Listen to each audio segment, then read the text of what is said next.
obi na ma na ose mate se yabo medin eya honhom ne di wachi ose no wagye so oni ba bi ofiri ade be che na wato munmu na ada ho mecha eya Ananse Dokonu ene be sobo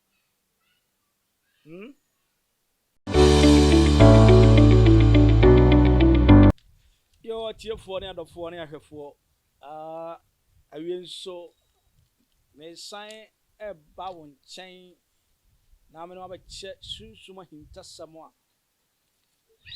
a awie me de bram abre ne abre nyina sabre mi din yankasa ade odifo ANTWI na onyankopon tumi ni na hoden anya okese me da for your God's Revelation Ministry ano midin adodo ndi ni mini emanyina present anase sunsum dwadini na ahwe wi amatena ya eye edin tuomu odafo nyabre na nya dagire ne chinsama me na obechei enyi o channel ni mfio se bomode so behwe Attention TV odafo emframa mpoba mete ye kire se nua ne mframa ye awurade aya ada ne nya so mfaso chieme ebrada me ya sore ya wada me transi ko shiada ye glory hour eba jo tieme ha me ti edin trum eba bia me ti uhwa ebia bi o me nchen a eso ayi kakra na ma me ti ni se na hwe ni ye edue ebi friend Ananse Dokonu ebi nso chese enso ebi ohunti ebi so friend so say na me pa chododo na anim ni se Ananse Dokonu we ya Ananse Dokonu areti na me be kasa fa Ananse Dokonu ho e pa cho obo ade nyankopon nyuma bi a owo asase wi so eya ade a ehye nyame nyam e wa cho tie mesene ne nyankopon abode bi aye mfaso ehye nyam ne ye kan se na ne nyankopon ne pa bia eya ade ni pa bi ntimi sia no kwan na me pese obenya dagire no watie nyama me be kire Attention TV so ayen kunim di ade na me de brewo fa ho di ade na me de brewo eni nti ma yenkoje commercial break ne yaba metwa me nsam so ama akoma toye merase mese na me ne wakasa fa Ananse Dokonu odu ba bi na wo do na utwa ho a eya itimi wo ade ya ade nipa bebre nim dwuma edie spiritually e ba cha oba ufa furo na yefuna sei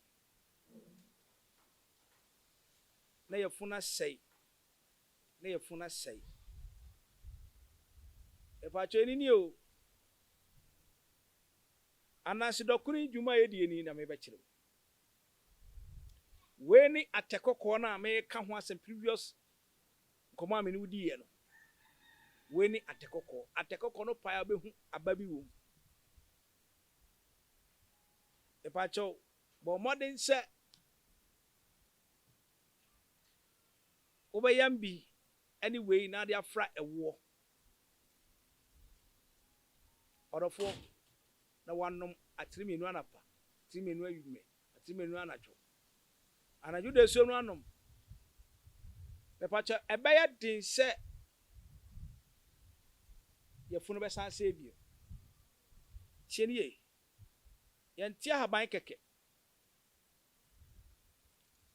be se ye den ye ntia haban keke we u betia wo de ate and a coins and a babasia.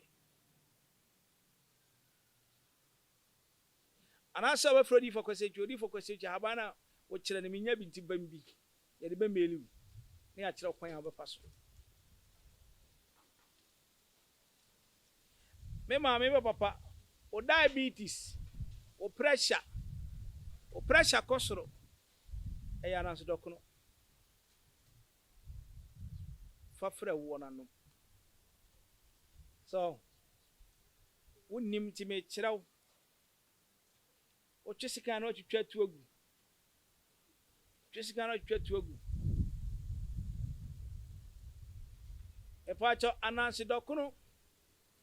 Obi opa awo. Se me pese menyam. Ye tigu abeba akobako 21 so. Na de aye nkwan. O de amane na beye. Me pacho no so ye tina nwumene no nsia. Maka che so beti ade de begu ase ya 10 coins. So the 30 pesos go a won ye kire. So the 10 pesos to a won ye kire. Opa buy so the 30 pesos na ba pe ma 10 pesos. Now the titika ba ko kan. Me pa cho tie me. Now the fraba no na wan nua. And no me pa cho oboso me mpa ho. Awurade be si wonu nyam. Awaye Messiah. Emu Messiah. Me pa cho obi se me wo osa. Ananse Dokonu. Obi se me wo osa. Ananse Dokonu. What's the matter with na me church o? E pesa wo tinyama na wo ye nase. Obi se me wo osa Ananse Dokonu a ye buro ya ye dua. Ne enwan ya anunsu. Anu esi ye kwa krase eburo bi na enyina e frɛ na numuto. Eburo tete etutua ho enyini ye peche no. What the second chin see and where you show pretty. Now I am we. Now they are fra. Now they walk a crab fra. About your also never yemuno. As yet. So now our pressures are in spiritual in a boama pressure. Ya tama wa a free one. About your Dana Junior who said, me say, I have been yentinaqua. Mamma, I will feel. So, what in Saka car. About your and yet you. Jimmy, may kind of cratch row.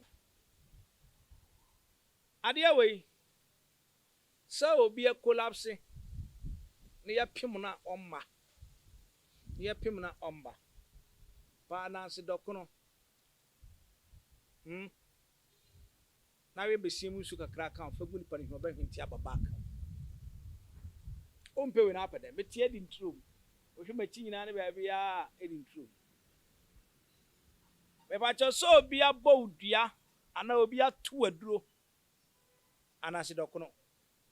Oh, see about the ama on us in now, and I had 2 a draw man, Nancy on one. If I Ananse Dokonu, and it could be giant, a moonsu. Opposite Sani, the Jarry in trouble with the Jarry Panina. And I just saw Ananse, the Panay free. I Ananse Dokonu. But to me, boss, let me educate you in spiritual and now who cha. You ma pa nature walk. That yes, sir, you ma pay a nature one. Obadi Yankupon, and she sent us out. To me, a dear way one. Ye nim.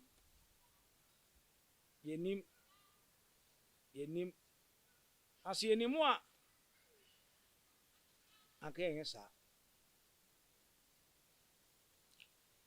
Ananse Dokonu yo adia bia obabu ni sene na ya so we na na senwe so na pa chaw eno ene ewo onom kakra pe sene na ya so we no bebu nsa o kam bebribe no ntibi pa chaw betia so the coins akwa ase me so the 30 kwa e wona e kire o the 10% kwa e wona e kire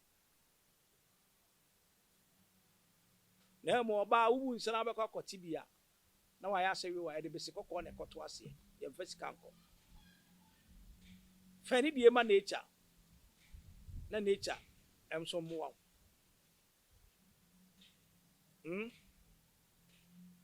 obi na ma na o se mate se ya bo medin eya honhom na di wachi o se na wagye so oni ba bi ofiri ade be che na wato munmu na ada ho meche eya Ananse Dokonu ene be solve Ananse Dokonu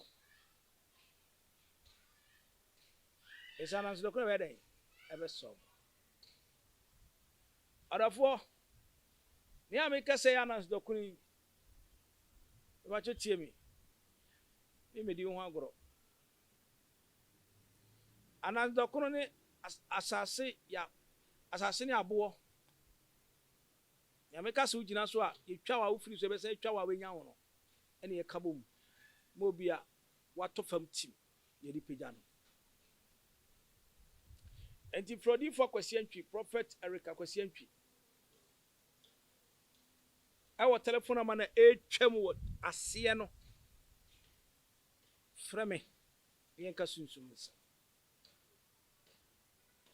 moja 82 ebitimi biridi saa moja ne ntwa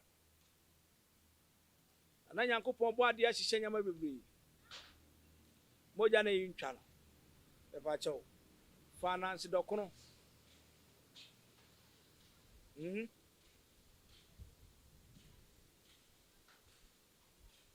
na me pa chew twa brode ya ban ho nsuo brode na edwane ne hohoro no dwagu nsuo mu uwie yi nsuo no na yama Ananse Dokonu fura na no glass so ne so na no glass moja ne twa na obeya mpacho tena brode ya ban so enya apim apentu tena na ban so na faye